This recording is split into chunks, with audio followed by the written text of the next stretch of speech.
the Netherlands. It's only 270th the size of America, yet it is the second largest food exporter in the world.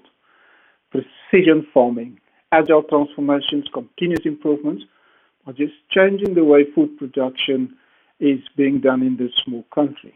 Imagine the potential in Africa. So hi there, I'm Jozef Myburgh. I'm the business coach and change maker at the Time Factory.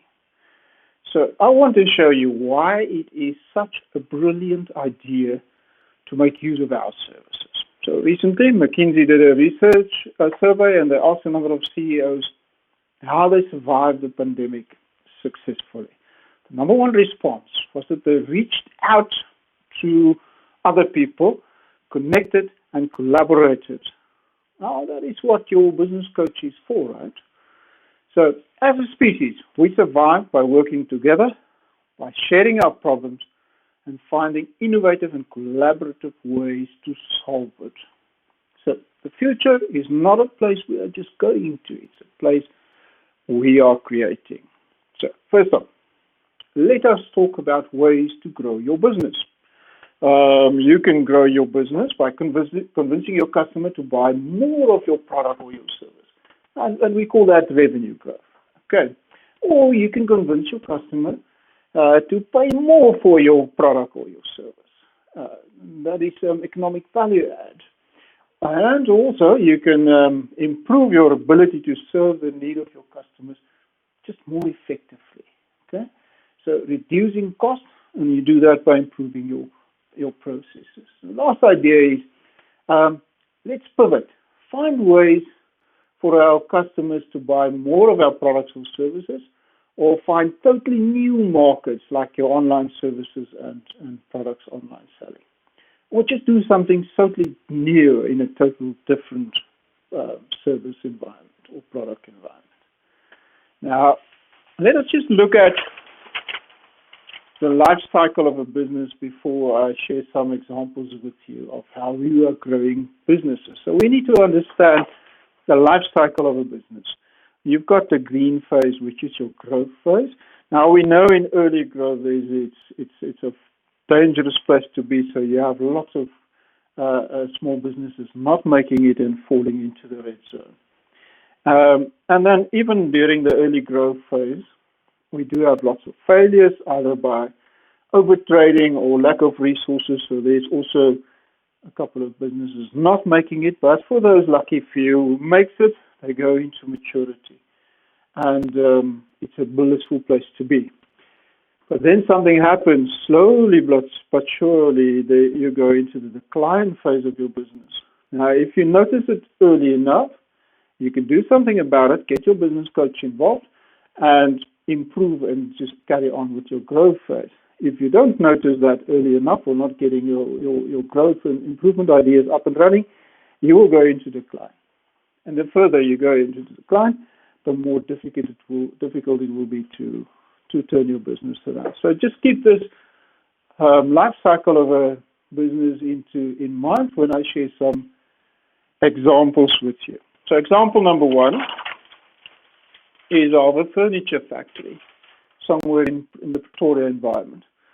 It's a family-owned business, okay? So good revenue growth, but just poor profits. So the owner is working in the business, not on the business, typical for family businesses, lots of chaos. And yes, we were there on the life cycle or the growth cycle. They were in decline, in early decline. So the idea was to do something drastically and make sure that they can carry on with their growth phase. So what did I focus on? So clarified roles and responsibilities, making sure everybody in the business knows what they are responsible for, and that not only the owner is doing the work, did some structuring and get some structures in place, sorted out the financial chaos, real-time financial system in place, applied some financial models on capital decisions like NPV, and then obviously a cash flow model to manage the business better. Did some process improvements and implemented visual management to make sure everybody operates as one.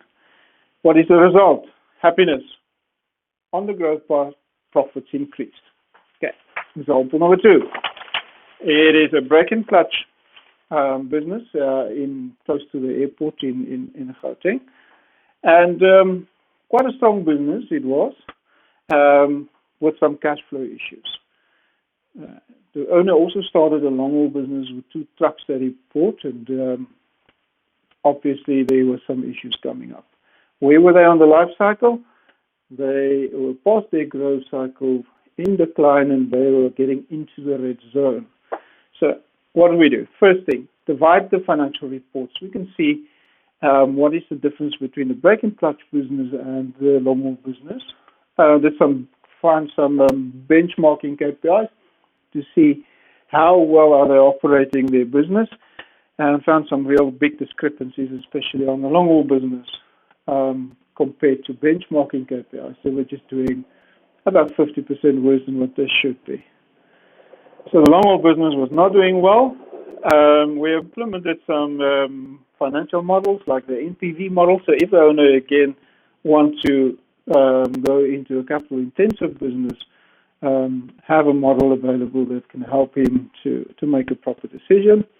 Obviously made some very, very urgent process improvements in the brake and clutch business to make sure we get the business up and running again.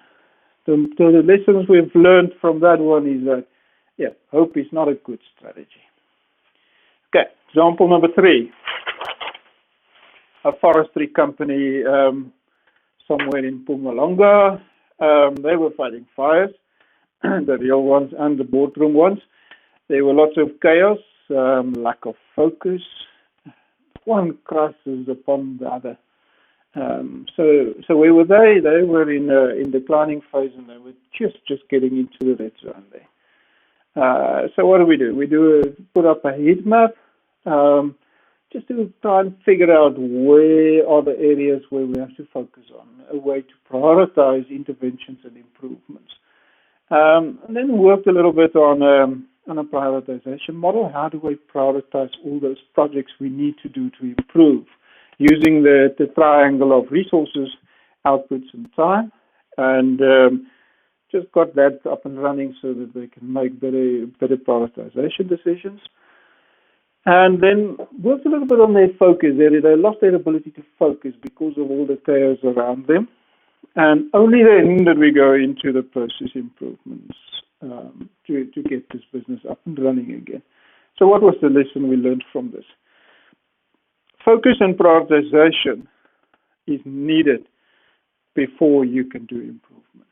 First, sort out the chaos, then you do the improvements. Okay, example number 4. A retailer in the Gauteng area. They're on a constant growth path for last couple of decades. Doesn't look like they want to go out of that. Excellent customer service, strong brand, high employee satisfaction. What did I do in there? Implemented some continuous improvement methodologies, because this is a smart company. And growing people. So biggest role I'm playing there is to mentor and coach middle-level managers to become senior managers in the future. And I'm also a thinking partner on some of the strategic decisions. So what is the lesson that we learned from this one? If you want to get better at the hard things, you must do the hard things. Okay. Example number 5. A workshop somewhere in Africa. No growth. They are not growing. They're in serious decline. Poor customer satisfaction, low employee morale, poor quality. The way to turn this around, focused on customer related or impacted improvements very quickly, making sure that today's work gets done today and improving the quality. Obviously fix the financial system, huge visual management and flow improvements and how to track the service orders and the layout of the business. The biggest lesson here is very important for us to learn is to manage the do-need gap, what a business does and what a customer needs. And it's about how fast we are doing what we are doing. The customer needs quick turnaround and delivery times. So what cost are we doing that? Customer wants it at a good price. And how many defects are we pushing back to the customer? The customer wants good quality. If you can manage the do-need gap properly, you will turn your business around and go into growth again. Okay, let's look at some research on the SME landscape done by McKinsey in July in the middle of the lockdown. And for the Southern African landscape, owners and founders struggle to empower their staff to lead and drive the business. This is something that your business coach at the Time Factory can help you with. Poor performance management systems. We find this in a lot of smaller businesses. Again, something we can help you with. There's a need for role clarification. We showed you how we did this in a previous example. Decision-making tools. We have those for you. And then a lot of business owners working in the business instead of on the business. This is something we know how to help you with. Contact us. We need better financial models. This has been, we found this in about every case study that we can give you. And there's also a need to be helped with strategy and technology. Again, this is what your business coach is there for. So, in closing, it is important to know why, when, and how to use your business coach. The business coach will help you to grow as a leader, it will help you to grow your revenue, and help you to be a better change maker. So, business coaching can be the single greatest investment you make in your career or your business. So how is that? How can that happen? A business coach will challenge you to develop your strengths, identify and mitigate weaknesses, and obviously just grow as an individual. That is what we are there for. We know from experience that CEOs, founders, and executives, well, it gets lonely for them at the top. So without a mentor and accountability partner, many business leaders find themselves just hitting the ceiling of what they can achieve. Okay. So leaders help develop teams, and business coaches help develop leaders. That's what we're there for.